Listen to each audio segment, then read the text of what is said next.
tenemos las noches contadas. Cultura y libros en YouTube. Nehuen Digital, la fuerza que necesita tu negocio para crecer en Internet.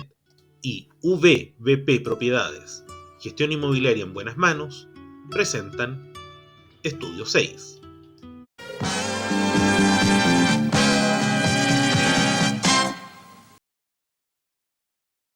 Hoy en Estudio 6, un reino para la fe. En esta ocasión, haremos nuevamente una travesía por el mundo al instante para viajar a Italia, y también deberemos viajar en el tiempo, hacia atrás, pero realmente muy hacia atrás. Y es que tras la caída del Imperio Romano de Occidente, a mediados del siglo V después de Cristo, se produjo una especie de vacío de poder, y si bien el Imperio Bizantino o Romano de Oriente compensó eso en buena medida, colocando una especie de hegemonía cultural por un par de siglos, básicamente no había quien tuviera el mando que tenían los viejos emperadores romanos, ni por la vía material ni por la espiritual. Sin embargo, sí había una entidad que había ganado gran fuerza, y es la Iglesia Católica. La Iglesia Universal, encabezada por el Papa, que había empezado a acumular ciertos dominios territoriales, los que se terminarían consolidando en el año 752, tras el abandono de parte del Imperio de Oriente y una serie de disputas territoriales que le permitieron al sumo pontífice construir un estado. Y es que con el apoyo de Pipino el Breve, futuro rey de Francia, nacía el que es oficialmente llamado Estado de la Iglesia, y que posteriormente serían llamados Estados Pontificios.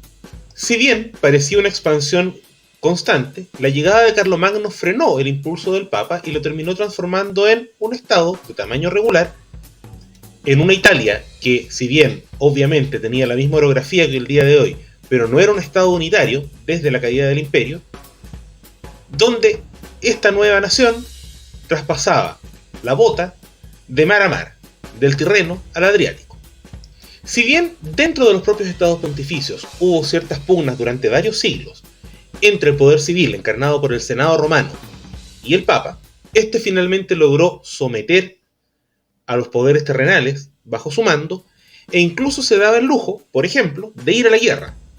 Tal como suena, el Papa podía vestirse de armadura y partir a combatir junto con su ejército para defender su territorio nacional y eventualmente incluso para agrandarlo.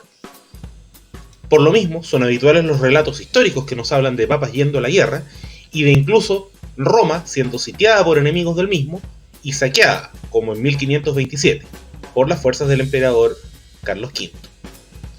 Sin embargo, los estados pontificios, dentro de una Italia que, como dijimos, se encontraba atomizada por distintas ciudades-estado y pequeñas monarquías que eran de corta duración en su mayoría, permanecieron estables durante más de 1000 años. Esto, que les permitió incluso tener dominios en Francia, como la zona de Aviñón, tendría un primer sobresalto durante las guerras napoleónicas, cuando el bueno de Napoleón dominó los estados pontificios sin suprimirlos y básicamente transformó al Papa en un prisionero. Tras la caída del emperador francés, nuevamente los estados pontificios volvían a su forma original, de mar a mar, del Tirreno al Adriático. Pero ya evidentemente no era ni tan temido ni tan poderoso la situación del Papa de Roma. Sin embargo, el golpe de gracia vendría pasada la década de 1830 con el movimiento de reunificación italiana. Tanto laicos plebeyos como Giuseppe Mazzini y el mítico Giuseppe Garibaldi, como el rey de Cerdeña y Saboya, Víctor Manuel, empezaron a mirar con buenos ojos reunificar en un solo país a la bota itálica. Para ello emprendieron una guerra de conquista que primero expulsó a los austríacos de la zona lombardo-véneta, luego disolvería el reino de las dos Sicilias, esto es, Sicilia y la parte sur de Italia, Nápoles, pero sin embargo la tarea quedaba incompleta. Este nuevo país, este nuevo reino de Italia, estaba cortado en dos, justamente producto de los estados pontificios.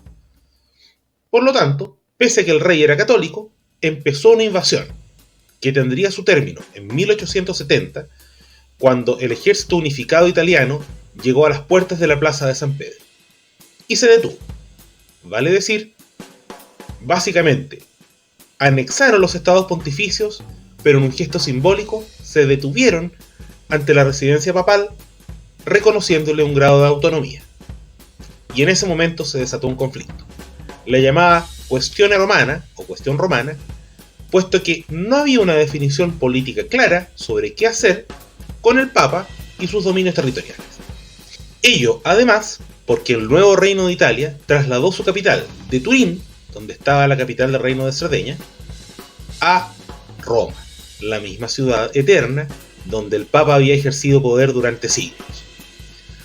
Durante los siguientes 59 años hubo una especie de tensión constante, en tanto el Papa no reconocía totalmente la validez del Reino de Italia, pero en términos prácticos, este funcionaba, y sí reconocía la autoridad espiritual del Papa y hasta cierto punto una muy limitada autoridad territorial.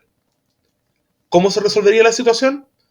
Mediante la firma de los llamados Pactos de Letrán, o Pactos Lateranenses, por haberse firmado en el Palacio de San Juan de Letrán, en el cual el gobierno italiano de Mussolini firmaba con Pío XI una serie de convenios que incluían temas económicos, la entrada en vigencia del Código Penal italiano dentro de los territorios que se le reconocían al Papa y el nacimiento de un nuevo Estado, reemplazante de los viejos estados pontificios.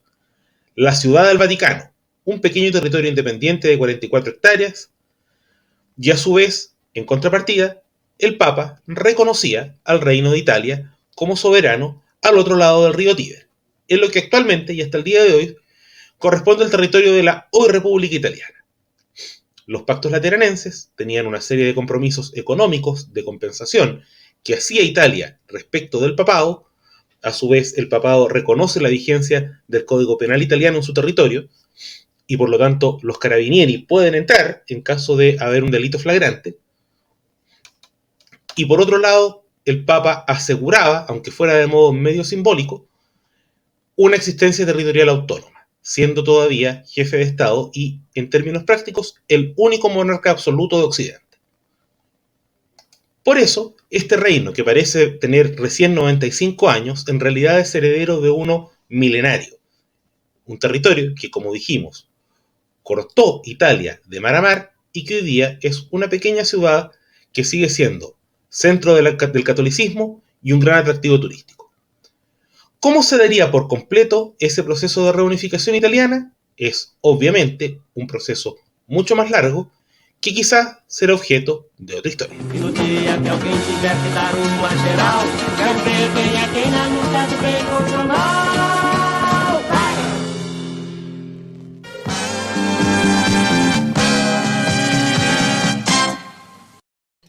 Newen Digital es una agencia que diseña y posiciona sitios web en Google y que es capaz de crear estrategias de marketing digital que funcionan. Contáctate con ellos en hola@newendigital.cl, en su sitio web newendigital.cl o en su Instagram @newendigital. Newen Digital, la fuerza para crecer con tu negocio.